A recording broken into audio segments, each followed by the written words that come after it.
you doing, my dear friends? And welcome back to a truly haunting video. Last time, you all loved the video I posted about the man eating soup with the mascot behind him. Today, I'm bringing you some horrifying live streams where scary things happened, some even leading to death. From mysterious shadows to unthinkable tragedies, these stories will send a shiver down your spine. Get ready, and don't forget to like, subscribe, and hit that notification bell to face these scary secrets with me. Now, let's begin. 1. The man in the window. Some live streams accidentally capture moments that give you goosebumps. This woman was happily live streaming, unaware of a terrifying face watching her through the window. Let's find out about the man in the window. 2025, TikTok user Hannah G UK was doing a casual late night live stream, just chatting with her followers, when something strange happened. Now, in the moment, Hannah didn't notice anything out of the ordinary, but her viewers did. ¿Has sentido que me parezco a Dua Lipa? I've had enough of this, mate. Look at the state of you, you stupid little... Not you. You! Oh my god! Are you kidding me? This was live and you saw this? Oh my god, I have to be honest. I'm going to have a window issue from now on. Guys, my soul left my body when I watched that video. But is she safe? Can someone tell me? Anyway, close your curtains tight, okay? Comment and let's explore the next scary live stream. 2. The tragedy of the mother on the swing. A live stream accidentally captured a heartbreaking psychological tragedy. This mother pushed her 3-year-old son on a swing for 44 hours, through both rain and sun, which led to his tragic death. Let's learn about the case of Romesha Sims. It was a chilling sight in a Maryland park. A woman pushing a child in a swing for hours. People passed by throughout the day, but no one thought anything was wrong. The child was motionless in the swing, but she gently kept pushing him back and forth. That woman was Romesha Sims, age 24, and the child was her 3-year-old son, Jair. When police arrived, they were horrified. Jair had been dead for nearly 2 days. He died from dehydration and hypothermia, while his mother continued swinging him gently. Romesha was in the park for over 40 hours, in clothes soaked from rain and with no food or water. She had a documented history of mental illness, including schizophrenia and previous breakdowns. Her family had begged authorities for help. They warned she wasn't stable enough for full custody. Even Romesha herself asked for support, telling courts she feared being left alone with her son. But her concerns were dismissed in court. She was granted temporary custody just weeks before. Jair's father fought for joint custody, but was repeatedly turned away by the system. In the days before Jair's death, Romesha stopped taking her medication. She entered a full state of psychosis, disconnected from time, reality, and reason. Authorities ruled Jair's death a homicide, but didn't charge Romesha due to mental incompetence. Instead, she was committed to psychiatric care, where she remained for treatment, not punishment. The case sparked national outrage. How could so many warnings be ignored? A toddler suffered for hours unnoticed, while his mother was lost inside her mind. Jair's death wasn't just a tragedy. It was a failure of the mental health and family court systems. Romesha's case is truly heartbreaking.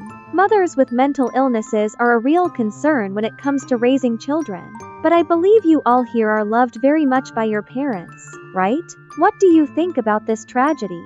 Comment with your feelings, and let's continue to explore other scary live streams. 3. Valeria Marquez shot on livestream. It was a normal day at Valeria Marquez's beauty salon in Mexico. She was live streaming, sharing her passion and work with thousands of followers. Everything was going as usual until the doorbell rang. A man disguised as a delivery person walked in, and what happened next turned that live stream into a crime scene right before the audience's eyes. Alright bestie, so I just found out why the Mexican influencer was shot while on live, and it's worse than what we thought. Her name is Valeria Marquez. She was 23 years old. Obviously super pretty with about 100k followers on TikTok. She was actually live streaming from her beauty salon. Like just vibing at work, she was about to get ready to leave. However, a fan or a friend or somebody told her to stay because they were going to deliver her a gift. She was super sketchy about it. A guy rolls up on a motorcycle, walks in, says he has a package for her, asks for her name. As soon as she responds yes, this was the first time she got shot. She got shot one time in the chest and twice in the head. Mind you, this is all while she is live streaming with about 7,500 people in her live. The worst part is that they're saying she was set up by her own friend. From what I'm gathering, her best friend told her to stay at the salon because she was going to deliver a gift. Now, she had quite a few deliveries while she was there in that little short period of time. It was said that her best friend bought her that stuffed animal and a drink. Apparently, Valeria had told people that she did not feel safe because of her ex. Anyway, so after she was shot, the crazy part is that her so-called friend was there. She didn't scream. She didn't say anything. She literally just picked up the phone and ended the live. I don't know, besties. What do y'all think about this one? Rest in peace to Valeria, because this is so senseless for her to have lost her life at such a young age. Valeria's case is truly horrifying and heartbreaking. I can't stop thinking about the helplessness of the viewers who could only watch without being able to do anything. Please leave a rest in peace for Valeria in the comments, and I hope her soul will find peace. To this day, the real killer has still not been caught. But the chilling rumors about Valeria's best friend are truly frightening. If jealousy and betrayal can lead to such a horrifying crime, then it's scarier than any monster we've ever seen. What do you think about this case? Has trusting others become a luxury in modern society? 4. Most disturbing moment on TV livestream. What if the person pleading for help is the one responsible for the very thing they claim to be a victim of? Today, we're talking about the shocking case of a missing 2-year-old boy named Charlie, and the father who appeared on television to beg for his return. But while he was on air, investigators were making a discovery that would expose a disturbing family secret. The father of the missing 12-year-old boy, Charlie, with me is his father, Charlie Bothell. Charlie, we're getting reports that your son has been found in your basement.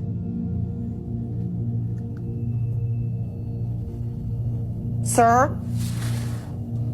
Apparently, while Charles was on TV, investigators obtained a search warrant to conduct a thorough search of his home. There, they found Charlie huddled in the basement behind a massive pile of barrels and boxes. Upon hearing the news of his son's discovery, Charles reacted with complete shock.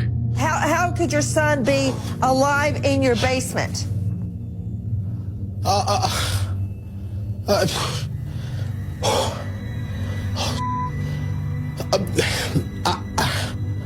I have no idea. However, something about his reaction felt extremely off. Many argued that a normal father would have ended the interview immediately and rushed to the son he hadn't seen in 11 days. Charles, on the other hand, seemed more concerned with denying the report and trying to prove his innocence. Sir, did you check your basement? I checked my basement, the FBI checked my basement, the Detroit police checked my basement, my wife checked my basement. I've been down there several times. We've all been checking. He even lashed out at other reports for insinuating that he knowingly forced his son to hide in the basement, when in reality his actions were far more cruel than anyone could have expected. The truth came to light as soon as the investigators found Charlie. According to him, his stepmother, Monique Dillard Bothell, was the one who ordered him to hide in the basement. She also told him not to make any sound, no matter what he heard. From there, they spread the rumor that their son had gone missing and began looking for him. But despite their cries for help, they were very uncooperative with the police to ensure that Charlie wouldn't be found. Investigators only sought the search warrant because they suspected Charlie was already dead. As for why the couple would do this, that remains a mystery to this day. Both have continued to claim they knew nothing about Charlie's whereabouts. Though, given what we know, the most likely explanation is that they wanted to exert even more control over his life. You see, when the investigators located Charlie, he had severe cuts and bruises on his body, likely from his parents. In addition to that, growing up, he also had to endure a grueling daily exercise routine that included 100 push-ups, 200 sit-ups, and 100 jumping jacks twice a day. Charlie was already homeschooled and cut off from the rest of society. Maybe the couple thought that faking his disappearance would allow them to do whatever they wanted without any oversight. Regardless of their intentions, their crime was clear as day. The two were arrested shortly after and stood trial over the upcoming months, with Charlie himself coming forward to testify against them. And while they were able to avoid jail time due to a plea deal, they lost complete custody of Charlie, who now lives safely with other relatives. The case of Charlie is a difficult one to understand. It's hard to imagine why a parent would go to such lengths to fake a disappearance, while the family claimed to know nothing about it. Charlie's testimony revealed a horrific truth about abuse and a desperate desire for control. Though his parents avoided jail time, they lost custody, and Charlie is now safe. What do you think about the plea deal? Do you believe justice was served, or should they have faced a harsher punishment? Let me know your thoughts in the comments below. 5. Jashin Patton's death on Livestream. What if your social media feed became a front row seat to a murder? Today, we're talking about a terrifying case that unfolded on a seemingly normal Facebook live stream. It was about 2:30 inches the morning when Tamika Baxter went live, talking to her followers, completely unaware that her phone was about to record a real-time nightmare happening right outside her door. The topic of polygamy is big in the black community. What is going on in my building? Why does it sound like gunshots in the building? King, go in the room. In November of 2017, this woman, Tamika Baxter, was live streaming on Facebook. It was about 2:30 in the morning. She was talking to some people on live when she heard what sounded like gunshots echoing from the hallway in her apartment complex. In the rest of the video, which I'm going to show at the end of this TikTok, she went to investigate the scene and saw a man lying on the ground and heard a woman screaming for help and to dial 911. As it turns out, the victim that evening who did indeed die was 18-year-old Jashin Patton. Jashin was a promising athlete from the Philadelphia area. He had really great sports stats, he was a rising star, and after his death, people claimed that he just had that it factor. He was going to be somebody big. But on that evening, Jashin had just found out that he was getting accepted into a good college, and his relative's boyfriend, and another woman were celebrating in their apartment with beer. There were also 2 young children in the apartment when all this went down. At one point in the evening, though, tensions began to rise in the apartment, and like I said, at around 2:30 a.m., gunshots rang out. Those gunshots were fired by this man, 30-year-old Derek L. Butler, who was later arrested for the murder of Jashin Patton. Eventually, Derek was arrested. Like I said before, he had initially fled the scene and he was actually on the run for a while, but at one point in 2019, he was sentenced to 25 years in prison, possibly more, for the murder of Jashin. So I'm going to play you the clip from the rest of this live stream now. It's pretty disturbing, so I'm going to warn you in advance. Come here. Go in the room. Please, please, go in the room. Please. What the was that? Yo!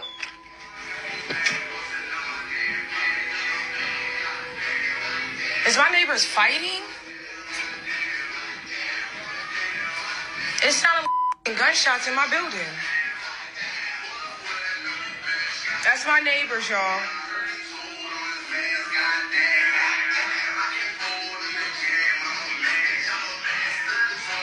I think the music is up and I think they're fighting.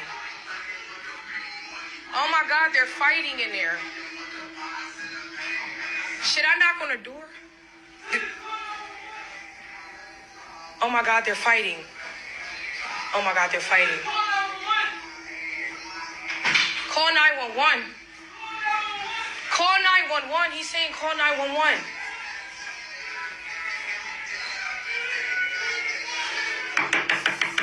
The death of Jashin Patton is truly heartbreaking, but when I re-watch those moments, I can't help but think, honestly, in that situation, you should have turned off the live stream and called 911 immediately. Does anyone else feel the same way? 6. The woman skinned into a suit. Some live streams are connected to the most horrifying crimes in history. This woman was murdered and skinned, and her skin was used as a suit by the killer. Let's learn about the case of Ketjina Zawada. This is the photo of the girl who was turned into a human bodysuit. Yeah, they skinned her. There are real photos of the crime on the internet. I can't show them to you, obviously, but you can Google them. It was a 23-year-old college student who was struggling with depression. She ended up being sent to a psychiatric clinic on November 12, 1998, but ended up going missing instead. Her mother reported her missing to the authorities and they told her to wait. And if they didn't wait, she might still be with us. And then in January 1999, a couple months later, a tugboat crew found human skin and her leg floating in the water. And initially, people thought this was an accident, but like, how does that become an accident? Like, when you see the photos,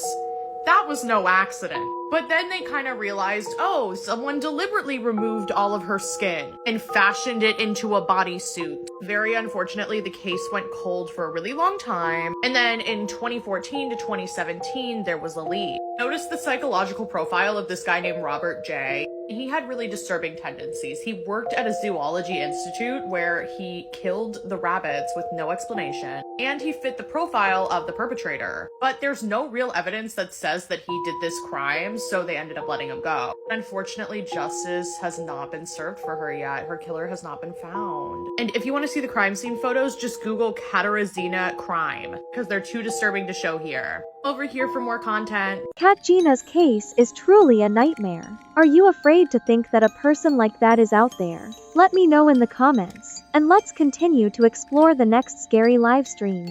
Drop a comment and let me know which lost media game or video you want me to explore next.